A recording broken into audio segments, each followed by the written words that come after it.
लोकसभा चुनाव 2024 को ध्यान में रखते हुए कांग्रेस और बसपा ने अपनी तैयारियां तेज कर दी हैं।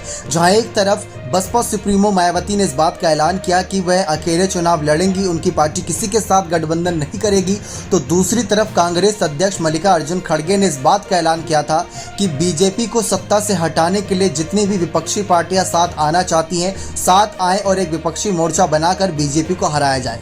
लेकिन इन सब के बीच मायावती को भी निमंत्रण पत्र भेजा गया था भारत जोड़ो यात्रा के समक्ष उनको शामिल होने के लिए मायावती को, लेकिन तब मायावती शामिल नहीं भी थी, लेकिन अपना प्यार आशीर्वाद राहुल गांधी के प्रति जताया था। लेकिन इन सब के बाद अब बात आ रही है उत्तर प्रदेश की। कहा जाता है कि अगर दिल्ली में आपको सरकार बनानी है तो उत्तर प्रदेश लोकसभा चुनाव जीतना बहुत ज्यादा अहम बन जाता है, क्योंकि 80 लोकसभा सीटें आती हैं और ज्यादा से ज्यादा सीटें इसी राज्य से आप निकाल सकते हैं, क्योंकि समीकरण कहीं पर भी खेल बदल सकते हैं।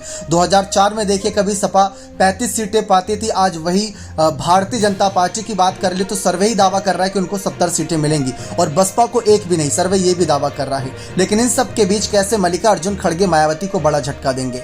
दरअसल मायावती जब मल्लिकार्जुन खड़गे नए अध्यक्ष बने थे तब कांग्रेस पार्टी को लेकर कहा था कि जब भी कांग्रेस मुसीबत में होती तब भी दलित नेताओं को आगे कर देती है और उनको बलि का बकरा बना देती है। लेकिन मल्लिकार्जुन खड़गे ने कांग्रेस पार्टी को दोबारा खड़ा कर दिया, क्योंकि 3 राज्यों में जो चुनाव हुए उनके कहीं ना कहीं नेतृत्व में 2 राज्यों में कांग्रेस जीत गई। इससे मायावती भी थोड़ा बहुत डरी होंगी कि अगर उत्तर प्रदेश में मल्लिकार्जुन खड़गे फैक्टर लागू हो गया तो आप जानते हैं कि बसपा को सबसे ज्यादा जो वोट मिलता है वो दलित, अल्पसंख्यक और पिछड़ा जाति की वजह से मिलता है और वही वोट बैंक कांग्रेस अपनी तरफ झुकाव में ला सकती है।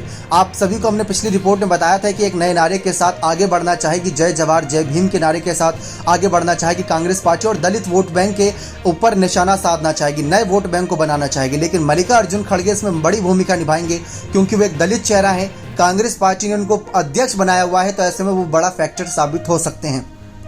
और इन सब के बीच अगर देखा जाए बसपा की सुप्रीमो मायावती ने एक वक्त पर यह भी बयान दिया था कि कांग्रेस पार्टी अब बहुत अच्छा कर रही थी लेकिन एकदम से भ्रष्ट हो गई, तमाम इन्होंने मुद्दे बदल दिए, इसी वजह से बसपा का निर्माण हुआ था, वरना कभी बसपा बनती ही नहीं, क्योंकि कांग्रेस दलित, अल्पसंख्यक जैसे वोटरों पर निशाना यहां पर साधती थी और उनके खातिर आगे नहीं आती थी। तो इस तरीके से मायावती ने निशाना साधा था। लेकिन अब वही सब कमियां दूर करने के लिए मल्लिकार्जुन खड़गे आगे आएंगे और वो कहीं ना कहीं उत्तर प्रदेश में भी कांग्रेस की साख दोबारा मजबूत करना चाहेंगे। 10-20 सीटों पर तो नजर रहेंगी कांग्रेस की मुख्य रूप से। इसी वजह से मल्लिकार्जुन खड़गे तमाम रणनीतियां बना रहे हैं कि दलित वोट बैंक को कांग्रेस की तरफ झुकाव में लाया जाए। अगर मायावती साथ आती हैं कांग्रेस के गठबंधन के तो अच्छी बात है, वरना दलित और मुस्लिम वोटर को ही साथ लाया जाए। आपको क्या लगता है कि क्या कांग्रेस अध्यक्ष खड़गे इसमें कामयाब होंगे या नहीं? अपने कमेंट सेक्शन में जोड़ दीजिएगा। बहुत बहुत धन्यवाद।